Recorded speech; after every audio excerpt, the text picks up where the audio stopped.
elephant, baby elephant.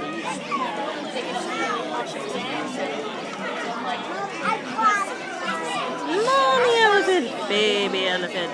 Mommy elephant, baby elephant. Mommy, baby. Mommy, baby. Ah! I'm so excited. Mommy, baby. Mama.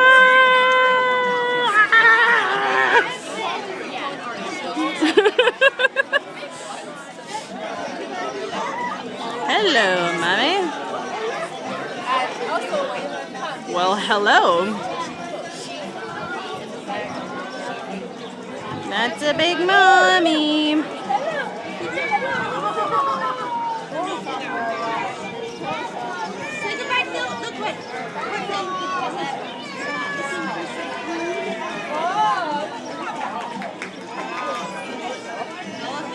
Noms.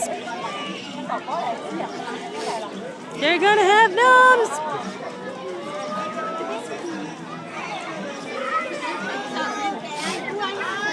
I can have noms.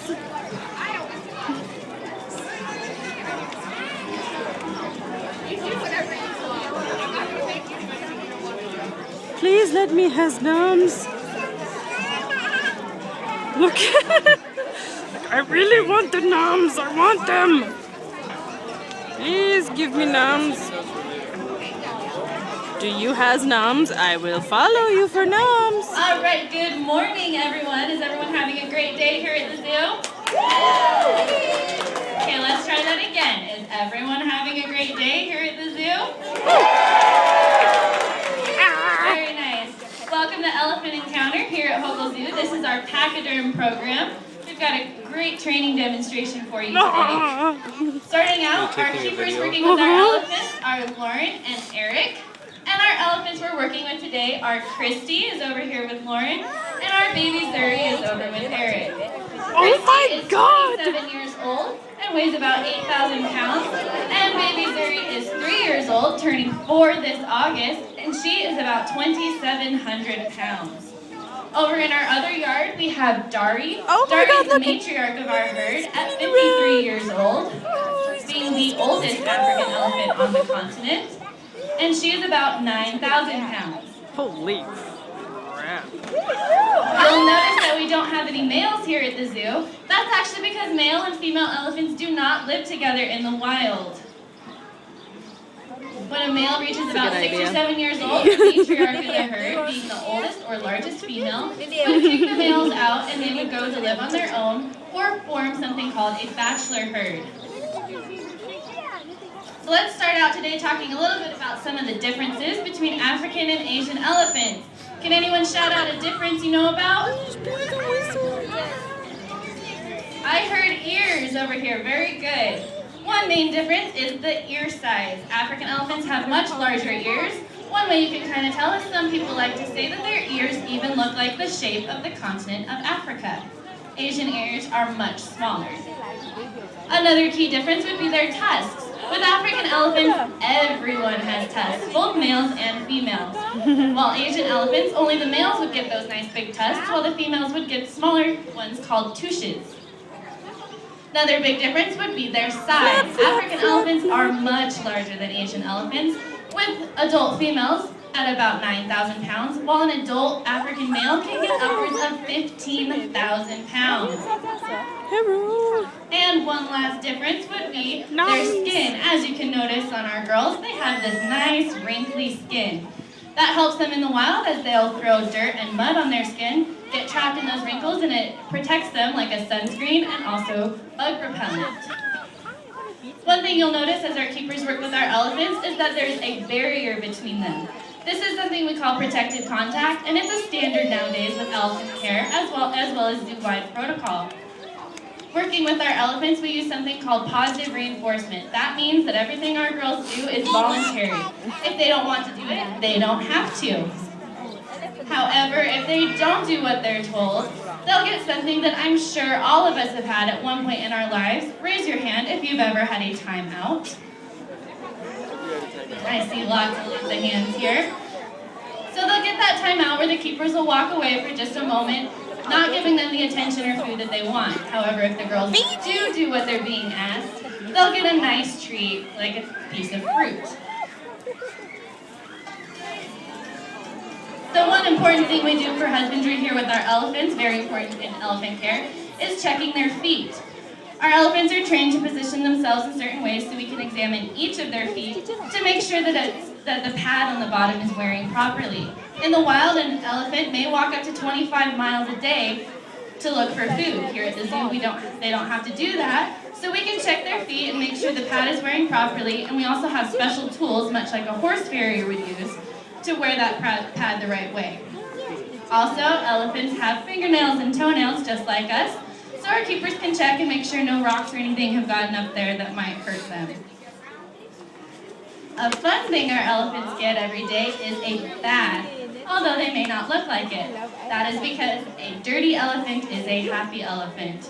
Our girls will get a bath every day, and it's not to keep them clean, but mostly just to clear their skin so we can look for any cuts or abrasions that we might need to know about. Also, it helps to condition their skin. As you can see Zuri demonstrating right now, she's low down on our level. This is really important when we're checking their skin, because someday when she's as big as her mom, Christy, we can't exactly see the top of her back without them bending down like that. This also helps to exercise them and build muscle. Oh my god! Another important thing that we'll check with our elephants is their teeth. Our girls are trained to open their mouths for us so we can check that their tongues and cheeks are a nice healthy pink color and that their teeth are doing well. Elephants have 4 molars in their mouth, 2 on top, 2 on bottom, each one about the size of a brick. They'll use these teeth for grinding up to 200 pounds of food each day. And they'll go through 6 sets of teeth in their lifetime.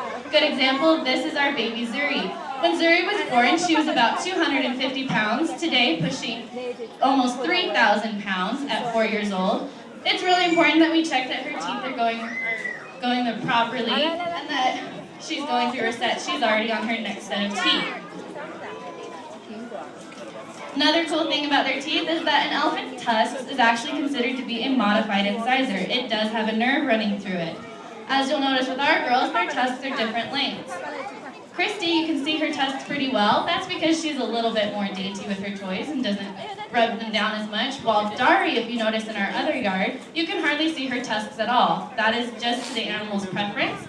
And she prefers to play a little rougher with her toys as well as file them down on the wood in the back of her enclosure. Interesting. One thing that you'll notice, everyone notices with elephants, is their nice big ears. And you'll often see them flapping them. This is a good adaptation for them in the wild because they can actually flap their ears to cool their body down. In the back of their ear, they have a large network of blood vessels, and flapping their ears or splashing water on them will cool the blood in those vessels, and then they can run it through their body to lower their body temperature as much as 10 degrees. This is very helpful in the wild as they may go several days without finding water to cool them down. Another important thing with the blood vessels on their ears is we use that for daily blood draws. Although this may not seem like the most comfortable thing for our elephants, our elephants have a very good relationship with our keepers and a strong bond and trust, using that positive reinforcement. So we can take daily blood draws from our girls to check their health. With Zuri being young, and Dari being upwards of 53, it's very important that we can check that they're aging properly.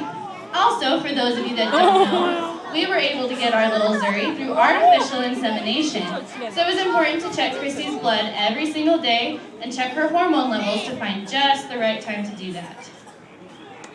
All of the husbandry that we do with our animals is very important for both medical procedures as well as the physical and mental health of our animals. We can help them to stay active. One thing that our girls have learned is something called retrieve. Oh my god.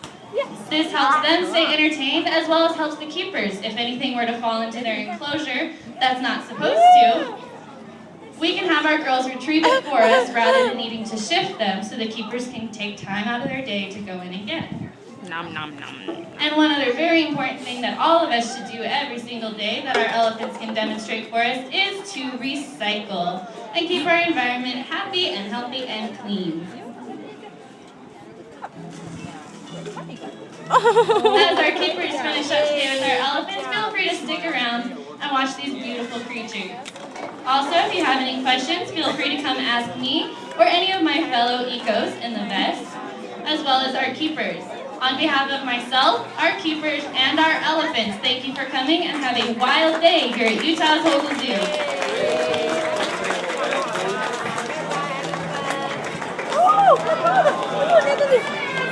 Oh my god!